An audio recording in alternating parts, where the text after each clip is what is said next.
Welcome back to Off the Chart. It's been a long wait, but Gen Q Season 2 is finally here, and we are ready to process. We are back. Once again this season, we will be watching the L Word Generation Q with you, bringing you our unfiltered takes on the new series reboot every Tuesday, because Shell, as always, we still can't get enough of those LA lesbians. Never, never, never, never. I'm Shel Turingen, managing producer of Video at Extra, and I don't know about you, Erica, but I love scallops. I don't. I'm Erica Lenti, senior editor at Extra, and I would probably bring my dog to a poker game like Shane. I think Belle would really enjoy that. You're kind of sweet, huh? Like a sweet feral cat. I think about her and I want to be near her. I think I've always loved you. If there was ever a time to win her back, it's now or never. So, Erica, what do you think the theme is for this very first episode of Season 2? Yeah, I mean, I think this is kind of the theme of most episodes of the L Word, but I really feel like they were hammering home this idea of belonging, where people belong, with whom they belong. We see it with family. We've got Angie looking for her donor, which we'll talk lots about later. Bet trying to figure out where she fits in within the Tina Carey dynamic. Even Micah seeing if he fits into this relationship with Jose. And of course, we've got the big love triangle. Where does Sophie fit? Where does Finley fit? What will Danny do? There's a lot of catching up to do, so let's recap. Let's do it. So, Erica, let's start with Danny and Sophie and Finley. We return to the show with a big revelation. Sophie picked Danny, and everyone knows what Sophie's been up to, except for Danny. After spending an entire episode trying to figure out how and when to tell her, Sophie opts to say nothing. The illusion crumbles when Finley shows up to the wedding right at the end of the episode and tells Sophie she loves her. So, what do we make of Sophie's choice? Oh boy, quite the Sophie's choice. I mean, we were surprised, right? Like, we thought that she was going to pick Finley and that Danny was just going to have to crumble on her own, right? Like, that's what we thought, I think, based on the last episode that we recorded. You had said that it would suck if they came back and Finley just came back from Missouri and was like, I'm fine now. Everything is great. It would have been nice to see some of her journey in Missouri, and she just appears in the last, she's on screen for 10 seconds. So the thing that we had hoped they didn't do, they actually did. This is true. I had completely forgotten I had said that, but I guess I thought I didn't expect it to be the wedding. I didn't expect us to open with the rehearsal dinner and see Sophie walking to meet Danny and everything to seem fine. I guess I kind of just wish we had started somewhere else. And I do I think the only thing that this has really done for me is make me feel for Danny more. One of our initial qualms about Danny's character was that she was pretty underdeveloped, and we didn't really have a chance to root for her, really. There was no reason to root for Sophie and Danny. We really felt for Sophie near the end when she hooked up with Finley. And we didn't really know why we would be invested in Danny. And now I kind of feel invested in Danny because God, that sucked. That is the worst possible thing. If you'll remember from our season 1 recaps, I wasn't really feeling Danny too much. I was a huge Finley shipper, and now I don't really know. I was so into that storyline, but this is it just seems a little chaotic, perhaps contrived. I don't know if I'm feeling that relationship anymore. So how do you think this whole thing's gonna shake out, Erica? Yeah, I don't know. I will say, I know I had some feels about Sophie and Finley, and I definitely talked to my therapist about all of it because it was really, not good for me. I'm really not feeling it anymore because we're seeing the consequence of it now. It was really easy when Danny was really busy with Bet's campaign and it felt like she was emotionally unavailable for Sophie. It was really easy to root for Sophie and Finley. And now Finley showing up to this one of the most important days of their life, and like Danny has absolutely no idea that any of this has happened. Like I'm like, ooh, this feels really icky. So I'm kind of off that now. One thing I will say is like, what the hell is with the cliffhangers? Like we just ended a whole season and waited a year for this show, and we ended on another cliffhanger with Finley just standing at the altar with Sophie and Danny. So I don't know why they keep doing this to us. Like just show us what happens. I don't want to wait another week. I mean, they got to give you a reason to keep coming back. The lesbians. That's why I keep coming back. But enough about Sophie and Danny. Let's get to our favorite OG character, Bette and Tina and Carrie and Angie. We finally meet Carrie, played by none other than Rosie O'Donnell. She's a say whatever's on your mind type, and seeing Tina with Carrie makes Bette think that she'll be alone forever. So Alice decides to set her up with Gigi. The pair gets steamy when Tina and Carrie show up at the same restaurant where Bette and Gigi are having their date, and Carrie thinks Bette is still in love with Tina. Yeah, and then we have Angie, who turned out to be like my favorite character somehow in the last season. So she's getting curious about where she's from. And so she asks Tina and Bette about her donor, and we get a whole amazing thing in which she goes to get a DNA test. So we'll have to see how that plays out. But Shell, can we talk about Carrie? Because I surprisingly like her.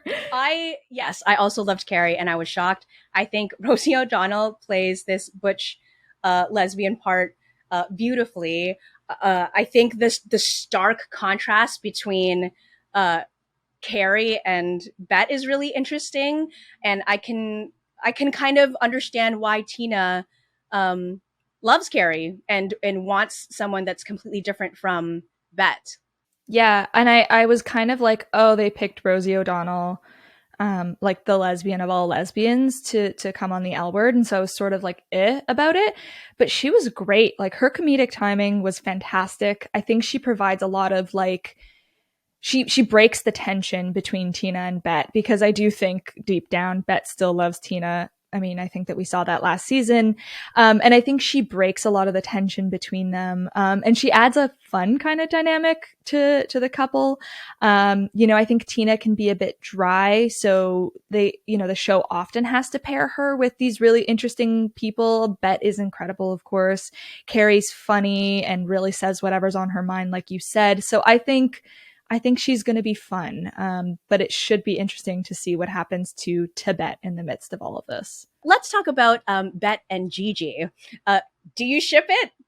Yes, I ship it so hard. But I honestly think I ship Gigi with like everyone, because she's just so confident and assured and sexy. Like she's amazing. The one thing I love about Bette and Gigi, though, is we've talked about this in the original series when we recapped, that no one had really challenged Bette in a relationship until Jodie came around. And I think that Gigi could be a great like follow-up to Jodie, like a really strong, independent, phenomenal woman who like doesn't need to live in Bette's shadow. She can complement her. She's not a Tina, and totally. I think that that's really exciting. And also like they are just both so beautiful. It is so amazing to watch beautiful, great actresses on my screen. Yeah. What do you think? I love that, like at first Bette dismisses Gigi. And like when Gigi shows up, she's like, oh, I'm waiting for a date. And then she realizes that Gigi is her date. And she's kind of like, and then when Tina and Carrie show up and Bette has to explain to Gigi very quickly what's happening, like the way that Gigi navigates through that date to help Bette get through that difficult situation was amazing. And she's just so forthright and formidable, like you said. She tells Bette to like come here for the kiss, and then at that point I think Bette's like, wait a minute, who's this, like what's happening here? And then she's all about it. So like you said, I think that they're that Bette perhaps has maybe met her match in Gigi. So I am stoked to see what happens with those two. But let's talk about Angie, your favorite, Erica. She's looking for a sperm donor. What do you think about that? Yeah, I think it's interesting. I'm glad that they're doing this part, because I do think, it's natural for someone who's a teenager who has these amazing two moms to be curious about where she's from and you know, what her ancestry looks like and all of that. I mean, of course she's going to be kick-ass and go and do this DNA test because she's stubborn and a teenager and won't obey her parents in any way. And I'm kind of excited to see what happens. I mean, I hope that they don't go down a weird route. Like, it would be nice to see her connect with family members, like something like that, instead of, you know, finding out something awful about Marcus or something. I don't know. So we'll see what it is, but Angie continues to slay. I'm obsessed. Let's talk about Shane and Tess now. Shane shows up to this poker game with her new dog, and it's hosted by Eddie, played by the incredible Lena Waithe, and Tess is bartending because she works for Eddie as well. Apparently, the story arc was an attempt to bridge the gap between LA lesbians and the Black queer community. It's going pretty well until, of course, Shane has sex with Lena's wife. So, of course. Why is Shane still an LA lesbian mafia boss?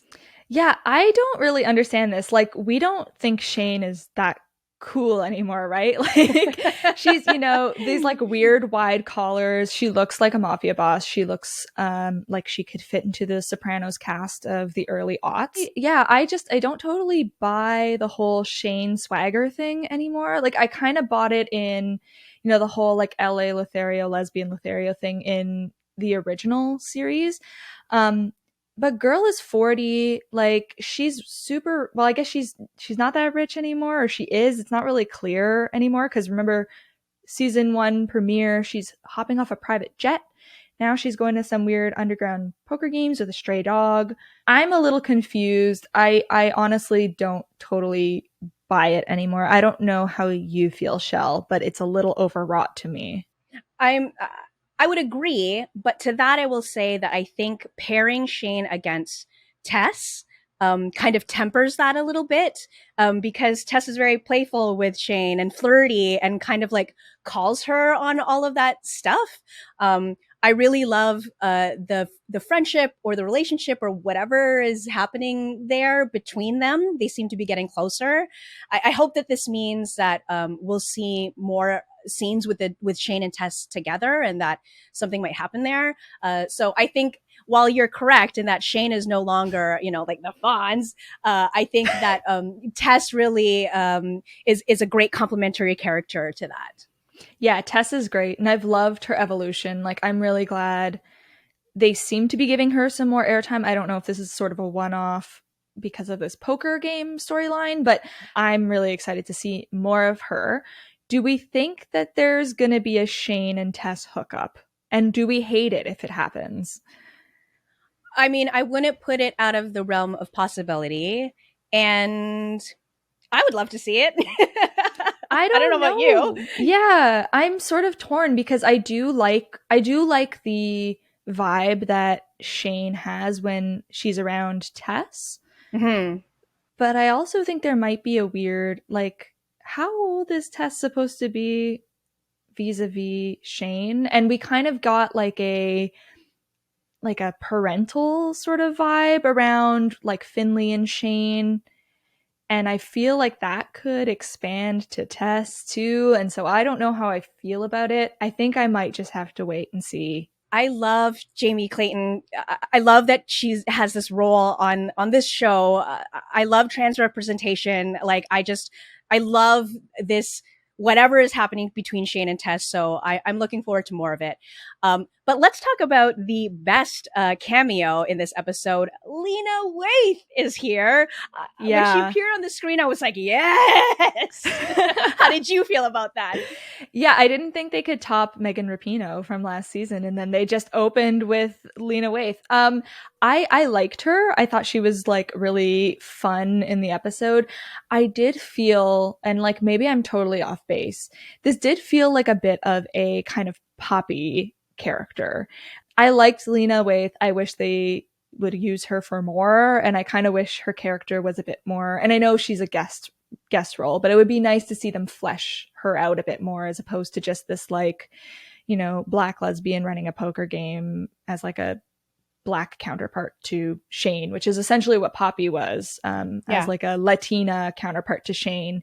Well, didn't even they though have an the episode where Poppy was teaching them all how to play poker too? Like they almost lifted it entirely. Oh my god, I totally forgot about that. They had the whole poker game. Yeah, that's right.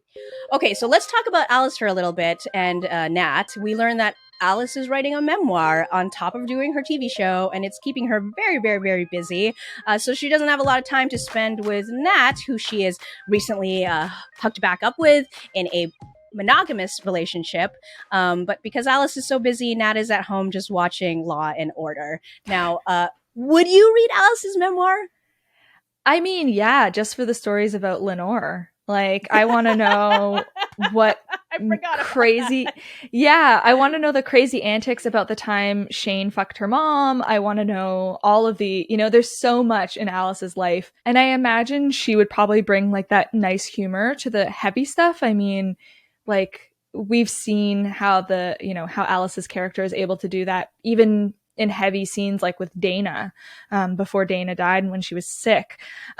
So I would totally read Alice's memoir. I think it would be 100 times better than an Ellen memoir. I can say that. I thought it was very funny how at the beginning of the episode, when they're waiting to pick up the kids, like Gigi hops into the back. What do you want? To get back together. Wow. I'm kidding. She jokes that she like wants to get back together with them, which obviously means that threesome is done. But what do you think is going to happen with Alice and Nat now? I don't know how long this relationship is going to stay monogamous. If that foreshadowing of, Nat chatting with, I don't remember her name, Marissa, I think it was, at the wedding about her boyfriend or her husband and her girlfriend. Right.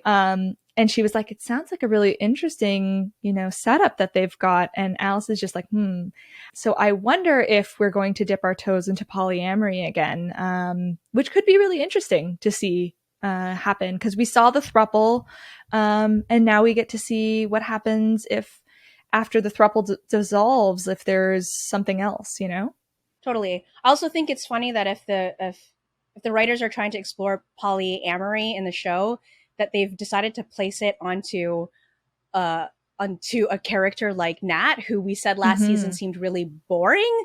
Polyamory doesn't sound boring to me, so maybe this will make Nat a little more interesting of a character to watch this season. So again, I would love to see it. So, shall we talk about Micah, who seemed to just get shafted again this season? We learned that Jose is indeed married. Micah is still hooking up with him on the side, but he's kind of over it, and rightfully so. Why does the show keep screwing over Micah? Yeah, I just don't get it. I really hope that this is just a one-off and that the remainder of the season gives Micah more space to breathe and explore and become more of a fully fleshed character, because right now he is just Danny's BFF who used to date her, and then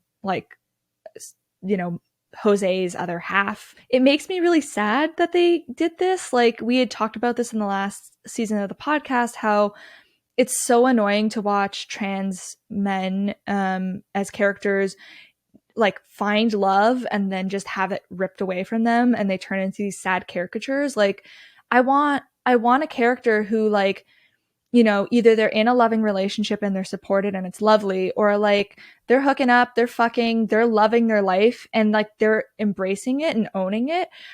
Micah hasn't done any of that. So I hope that they give him more space to do that. We have to uphold them to that same responsibility you mentioned in the podcast last time around, Shell. Better trans representation. Let's not shaft Micah. Please, let's give Micah a happy ending this season. Okay, it's time for our superlatives round, where we each pick our favorite moments from the episode. Erica, what was yours? I'm gonna be boring and predictable and say Angie and Jordy. I am just obsessed with them. I hope that they get more airtime, and I hope that this whole storyline around Angie figuring out, where she's from and her ancestry and all of that continues. I suspect it will. But Angie and Jordy are just like these adorable teen characters who are portrayed so well. Like, it's so refreshing to just see like teen Angie like meet up with Jordy and have a conversation with her girlfriend. Like, it's just so heartwarming. They are perfect. The show cannot ruin them. I want to see them go to prom. I want to see them be elected prom queens. Do not fuck this up. What about you? I'd have to say it's a tie between the first time that we see Carrie and like the scene where she comes in and the like her first line is like, I'm so sorry. I nicked your mailbox on the way up the driveway. Honey, it's Listen, not if that you bad. got some pain, I could touch it up for you, no problem. Oh, no. and it's just like so blasé, and it's just like it was such a wonderful way to introduce Carrie and Rosie O'Donnell to season 2. I thought that was really, really funny. But as a honorable mention, I will say that I am loving the flirtatious vibes between Shane and Tess, and I hope we see more of it. Oh, can I give an honorable mention to the Bet and Gigi kiss? That legit made me start sweating. Like, I actually started sweating. So more of that, please. Well, that's it for this episode. Tune in next week when we talk about episode 2 of Gen Q and why these people just can't seem to keep it in their pants. I'm Sheltering In. And I'm Erica Lenti. Off the Chart Generation Q is produced by Shelteringen. Our technical producer is Leto House. Our executive producer is Rachel Giza. And our music is by Kid Coolit. Now, if you like what you're hearing, please like and subscribe, review us wherever you get your podcasts, and feel free to get in touch with us on Twitter at Extra Magazine. Until next time. Bye.